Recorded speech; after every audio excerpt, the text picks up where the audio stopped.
السلام علیکم ورحمت الله وبرکاته. چې خپل نوم یې نه دی لیکلی، سلامونه رالیږلي او د سلام نه یې وروسته لیکلي چې زه یوه پوښتنه لرم. پوښتنه مې دا ده، که یو څوک تا ته یو شی په 2 لکه وښیي او بل چاته یې په 2.5 لکه ورکي، دا معامله شرعاً څنګه ده؟ په شریعت کې د فایدې او ګټې حد معلوم نه دی. یعنې په شریعت کې دا نه دی ویل شوي چې په دې جنس باندې به ته دومره ګټه کوې او په دې باندې به دومره ګټه کوې.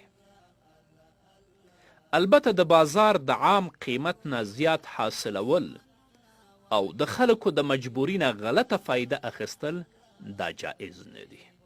دا مسئله علامه لودیانوي شهید رحمه الله په خپلې فتاوا کې په 6 جلد کې په 21 صفحه کې بیان کړې ده.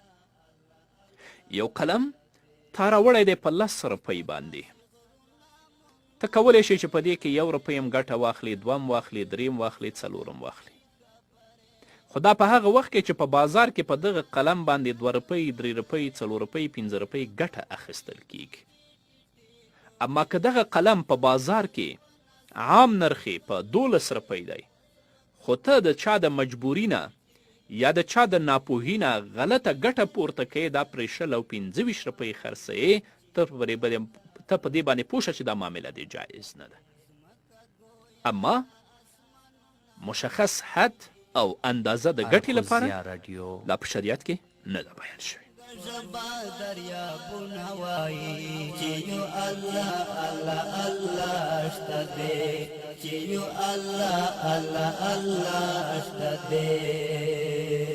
څوک دا احساس په نظر مونږ ته ګوري، د سپین سپوږمۍ دا پړکېدونکې ستوري چې پلوه شي ښکاري لور د لوري، صاحب د فکر په فطرت کې شوري چې پلوه شي ښکاري لور د لوري، صاحب د فکر په فطرت کې شوري. زکا فرید رنگ رنگ شیرونه وایي چې یو الله الله الله شته دی، ځمکه ګویا د اسمانونه وایي.